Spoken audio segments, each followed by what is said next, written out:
because you allow it, like that. You know, do you think we even need this, or? Well, Greg had asked about cell phones and all these other things and stuff, and this is kind of why I brought it up. It basically is what the hospital district does and everything, it just kind of lays out. And it is a guideline. It don't be a guideline, but we already do it, so I don't understand why we're gonna talk to them. Unless it's just housekeeping to have something in. Well, if you follow the other meetings out here. It should be okay.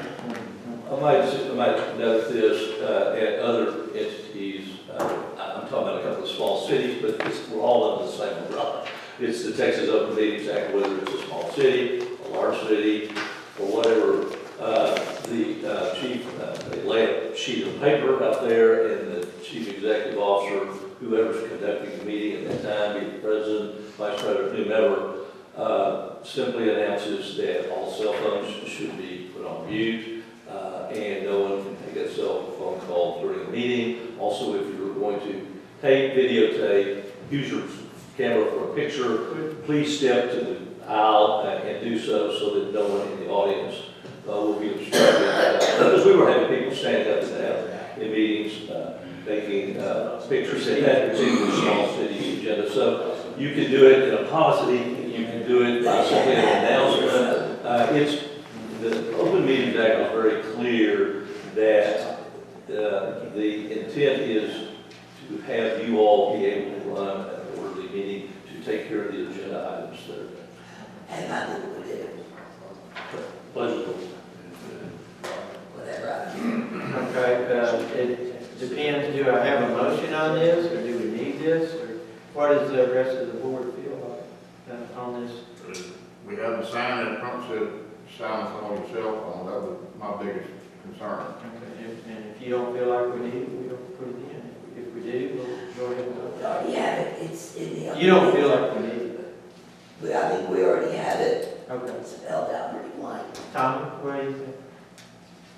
Well, I turned mine off. It's all right, I got it, but I turned it off. Mine's at home, so, I mean, And Hazel behaves herself very well.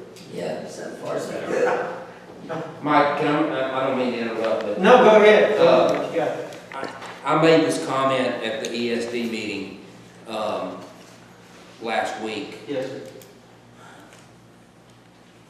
The intent of the Open Meeting Act is, as Mr. Goodson has said, for you guys to have an orderly meeting, but there's also some transparency involved in it. And so, and far be it for me to endorse my competitor, but if somebody wants to videotape a meeting, that's perfectly legal. And some of these other entities have gone too far, in my opinion, in trying to restrict them from doing I agree with you. their job and the course of the Open Meeting Act. They don't even want them to be able to pan the camera. They don't want them to be able to zoom in or out. And that's too restrictive. You know, I'd like to see what would happen if a Marvin Zendler or a Wayne Dolcefino would walk in here with a, Channel 13 news camera, and you guys tell them that they can't record the meeting. Right. Because that would be a public relations nightmare. Yes, it would. So don't adopt something that's too strict Right. that you can't stand behind. And that makes sense. A lot of common sense goes a long way. Yes. And Hazel and them they're recording their meetings and they're doing their job, and just let them do their job. As long as they're not distracting, let the chips fall where they may. Well, I see my bald spot. Though. Yeah, well, that's the I'll work glare on on that. the wall over there. Okay. Get you a makeup artist. hey, if Marvin Zimmer come walking in here, I think more than the camera. Yeah, well, I just reference that as an old known fact. It dates me. Thank you for your comment, lady. It's very much appreciated. He's dead. So at this time, the consistency of the board is to not adopt this. Do what we're being told. And we will go ahead and pass this over.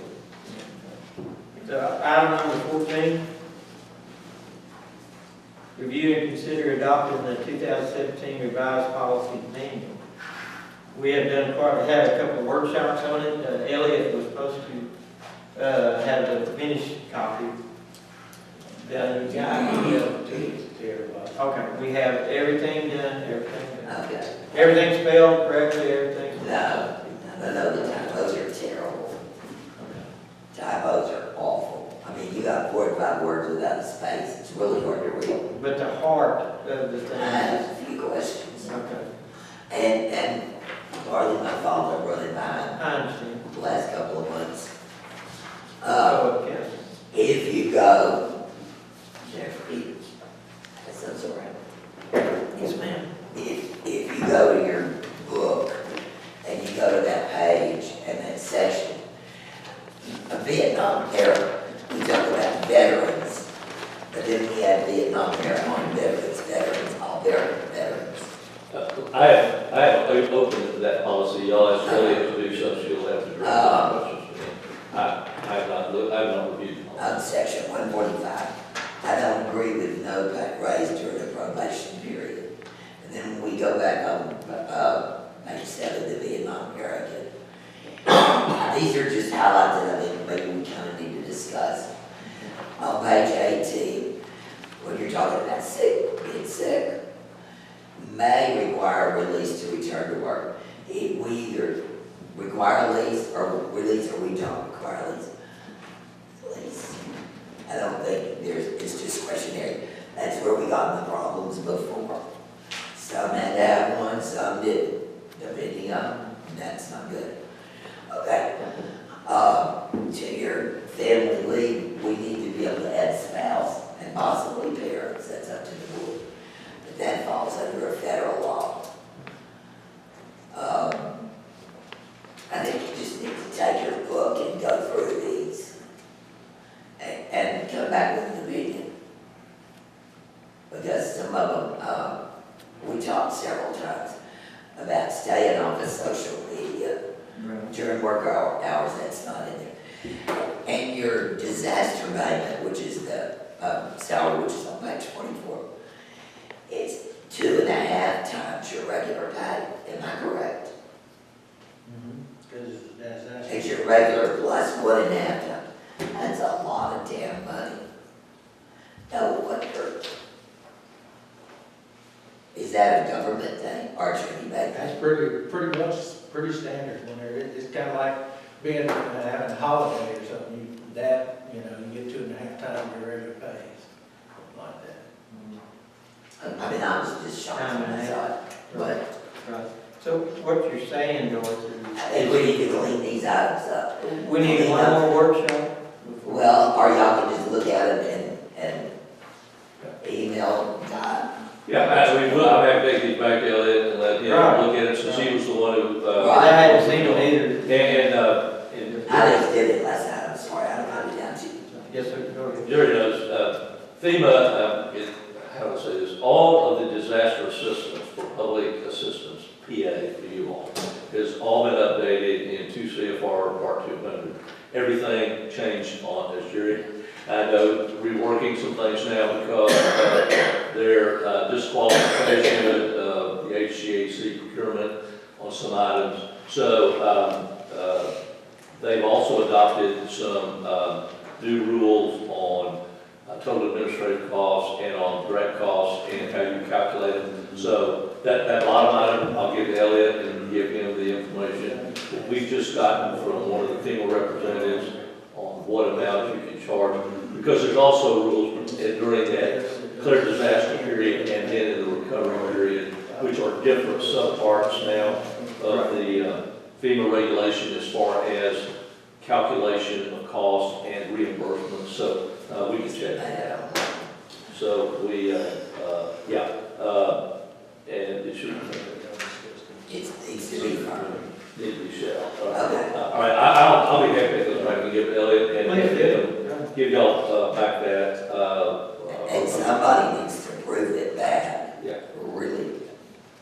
Yeah, I don't know that, I guess we got it in a Word document so they can spell check it out. Surely. Well, I don't know how they didn't. I don't know. It's still in a blank document. And on the cover, we need an adopted date, not revised date. Uh, This is not adopted yet. I'll check it for this year. Okay. Got it. And then I'll be happy. I will get you an answer.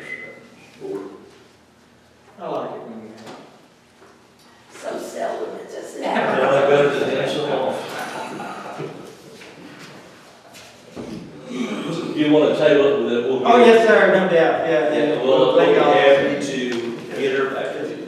Yes. Okay, no problem. Okay, and, table item number 14, please, y'all. And, item number 15, report on GLO project. Moving right along, everybody. We plan on setting the structure in the hole the week after Thanksgiving. Okay, because this is good weather right now. Yes, We need to sir. get it while we can, to get out of That's there. exactly what we're doing. Okay. We've got everything, almost everything down there with the exception of the aggregate and stuff like that. Right, every time y'all go back and forth across the marsh, it does worse. Yes, it does. And in fact, it was brought to my attention, I don't know if it's part of the GLO projects, but Dee Dee had called about repairing some of the levees. You had mentioned that, and I didn't know if it made everybody aware of it. Yeah, I talked to Greg and I did. about it, it's in his district, so I think he's already kind of discussed it. I've got a problem there, but everything is on schedule, Tom? Yes, sir. Okay, good. Hopefully get out of there. That's our last big project down in there. And I'd like to get done with it.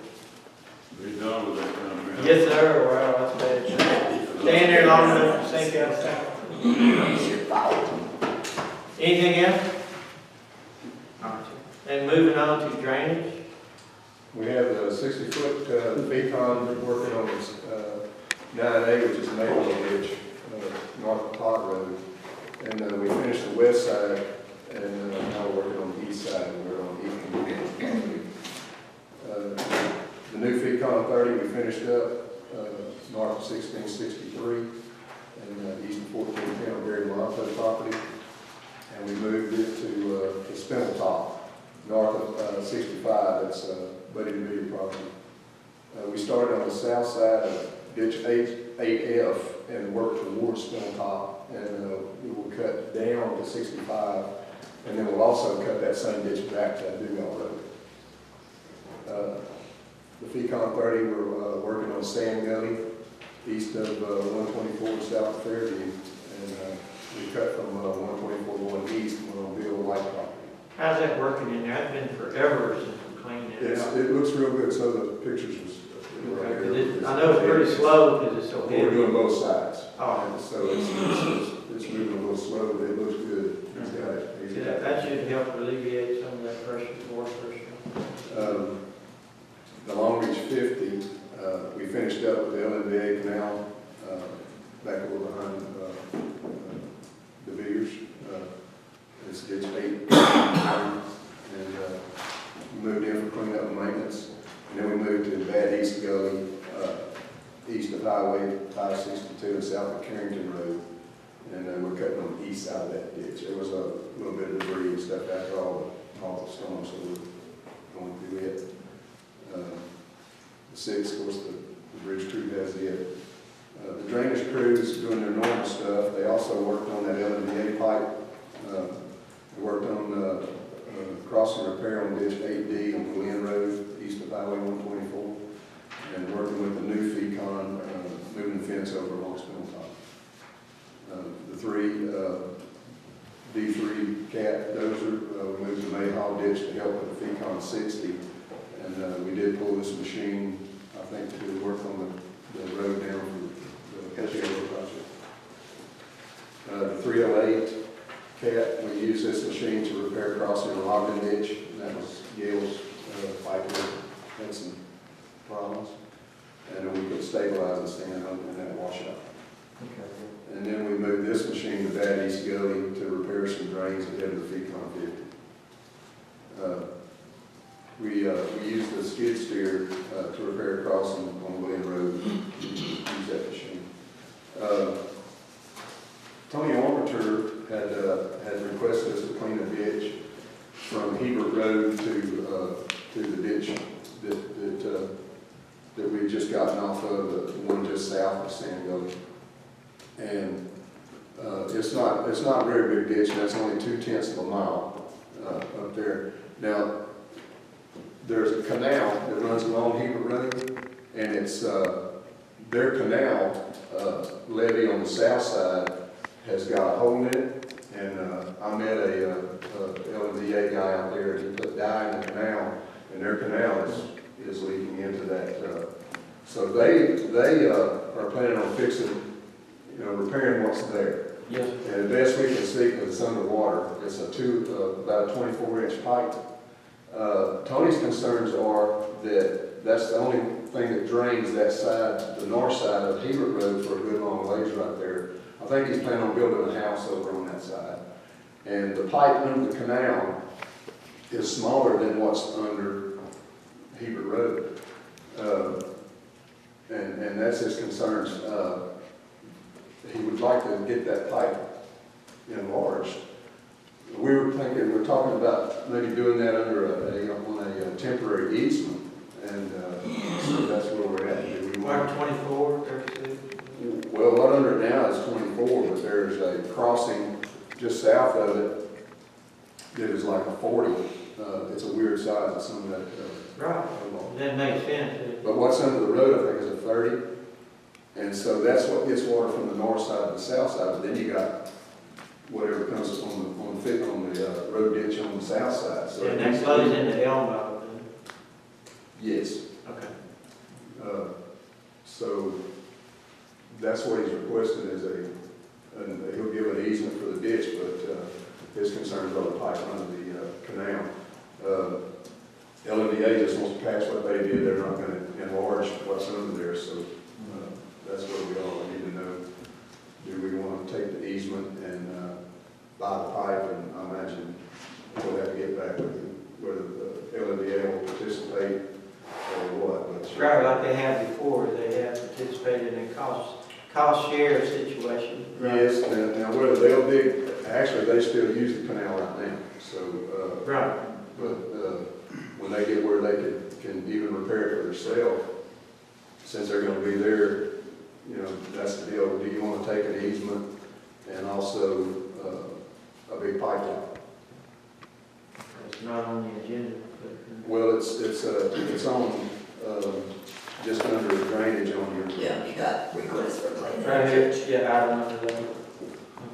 Okay. Is any other comments on this?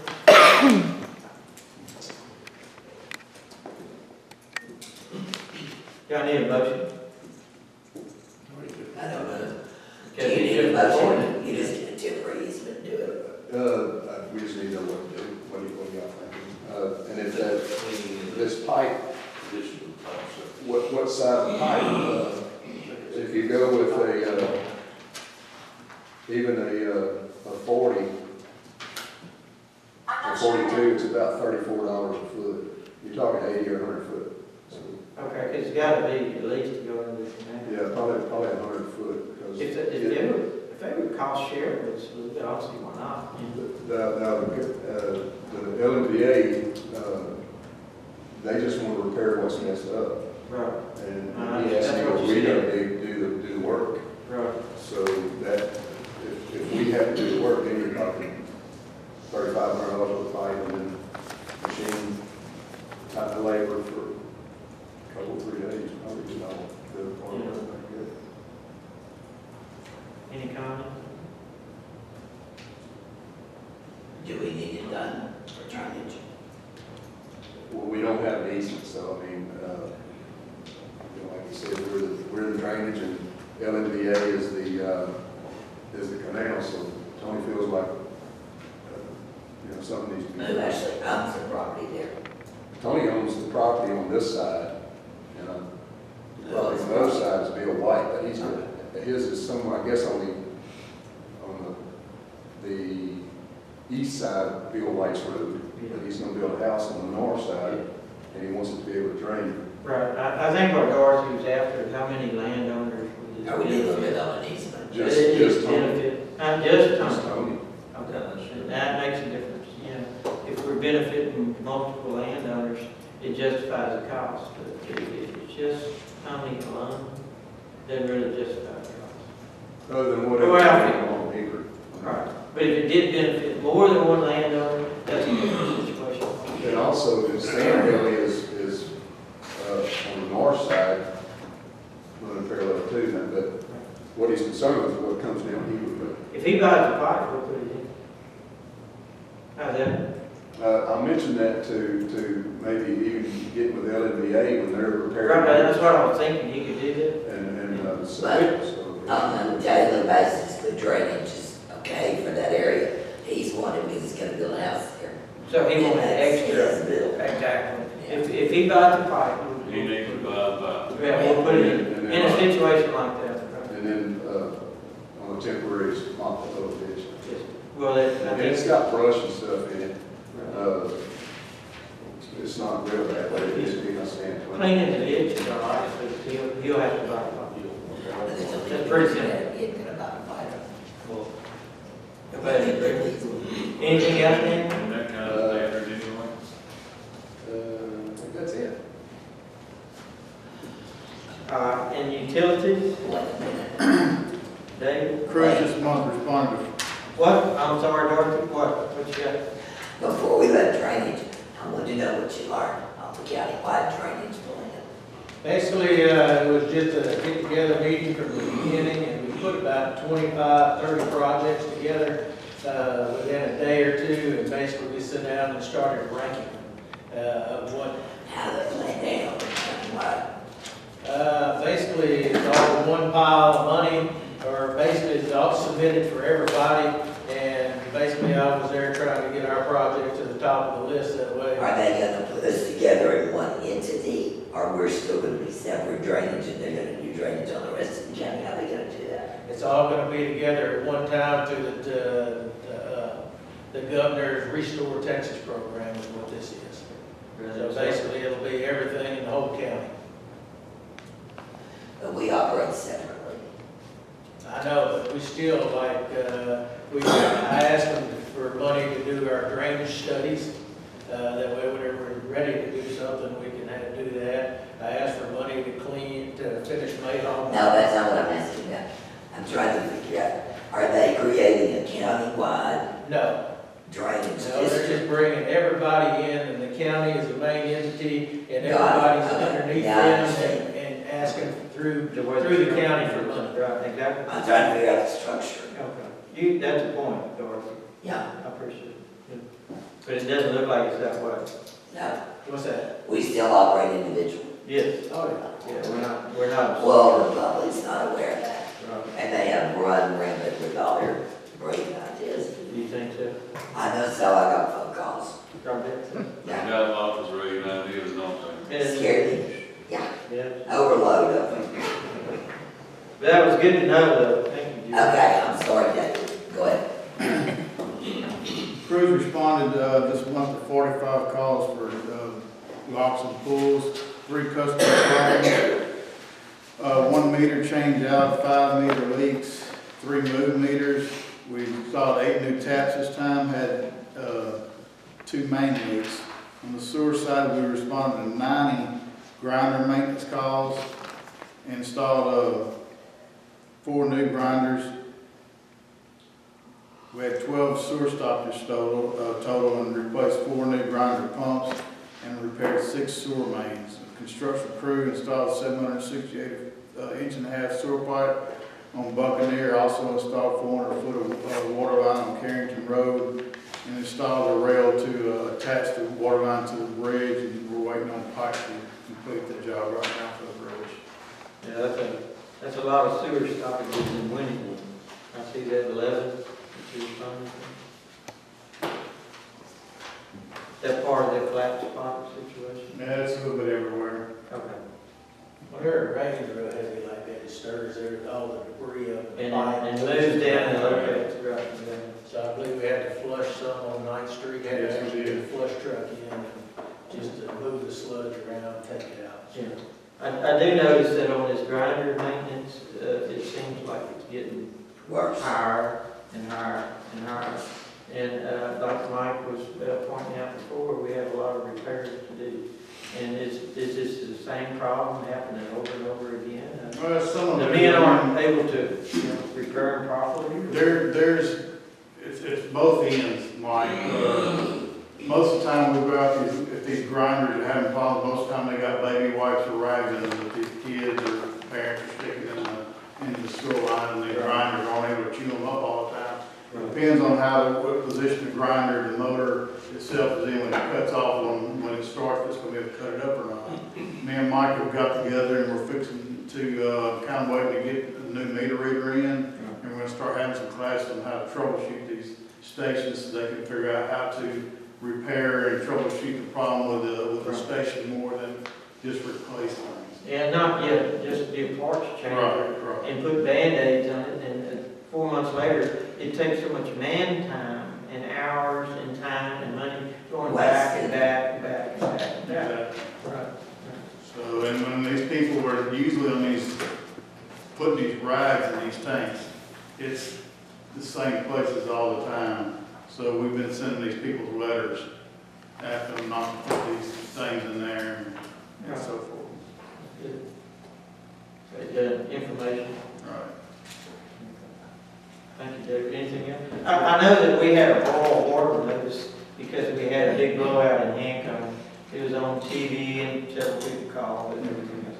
That's pretty well mandatory. Anytime the line gets down to zero pressure, that's just for 20, okay, for public safety. Right. And I want to reassure the public that it was just for public safety. And hopefully it should be lifted today. It was like 8, 9 o'clock when y'all got that fixed the other night. Pretty close to it, somewhere around there. Right, and then Joey Turner was letting me know. Keep up. Don't pick all that night. Yeah, Y'all did a good job Thanks, getting sir. that thing fixed. yes, I appreciate it, Dave. I wanted to make a comment too. Stayed late and get it done, and I appreciate that too. Part of the deal. All right. Mike, have you got any comments? Yes, sir. You want me to go ahead and speak to the board, or you want to talk about? Oh, you can read the report. Okay. So the first thing we have, I just wanted to let y'all know, basically nothing has changed at the Smith Point water booster station. We're still waiting to hear back from the contractor on a couple of issues that are outstanding on that. Number 2, we've completed all the training that was required by the TCEQ for the mandatory CPE. We have 2 things remaining. One's on the corrective action plans. One is to complete a preventative maintenance plan, SOP. I've almost completed it. I've got just maybe a day or 2 of work left on it. And the one item that we'll have remaining is the alum bulk containment is not large enough for the existing bulk alum tank. So what it is, the statement in there, they did their calculations. They calculated that our containment couldn't handle the bulk storage of our alum tank. So what we're trying to do, we've got LJA that developed some plans, submitted them to the TCEQ, we're waiting for approval from them. Instead of altering our containment, we're going to lower our overflow so the tank basically can't hold, let's say, 2,000 gallons, it can only hold 1,500 gallons. And see if they'll accept that, which would be a cost saver for us instead of having to extend our containment wall out. Right, that makes a lot of sense. So basically, this takes time. They've submitted the plans to them. We're just waiting to hear back from the state on that. And the deadline on that, if I remember correctly, is March of next year. So we've got a few months left on that one. Okay. That should fix the problem. Okay. It should, yes, sir. That's correct. The last thing I did, you touched on it a little while ago. I just want to give you an update on the boil water notice for the west side. We pulled samples yesterday. I submitted them to the lab. Talked to them today. The samples will come off at 11:30 today. They did visually look at them. Right now everything looks good, but we still have to give them the full 18-hour time limit on them. Once we get that, I'll notify the news media and we'll rescind the boil water notice at that time. And like I said, again, this is not endangered, but it is mandatory that we do this for public safety and health, and I think it's a good thing. I know we haven't done it Not very an often. option. It's not an option, and we actually went out there and pulled more samples than what the state required, so we get a better representation of the whole site over there to make sure that everything was where it needed to be and the water was safe. Right. Would you like to talk a little bit about this lift station repair? Yes, sir. So what we did last month, completed the walkthrough of all the, I think I walked through, it was 39 main lift stations that we have on both sides of the system, and did an evaluation of them, and kind of filled out a chart here. If you look on the back 4 or 5 pages there. It kind of gives a rundown on everything that I found that needed to be upgraded or replaced or anything of that nature, and put a price together so we can see what we're looking for. And we're about $574,000 worth of repairs just to bring things back to where they need to be. That being 2 pumps, a control panel that's dependable, the electric service, fence repairs, anything with piping outside the wet well, anything that pertains to that lift station itself. Right. I feel like a lot of these problems is because we have been a little tight with the money, and we haven't prepared these as we've been going on through the years and years and years, and this is all catching up at one time.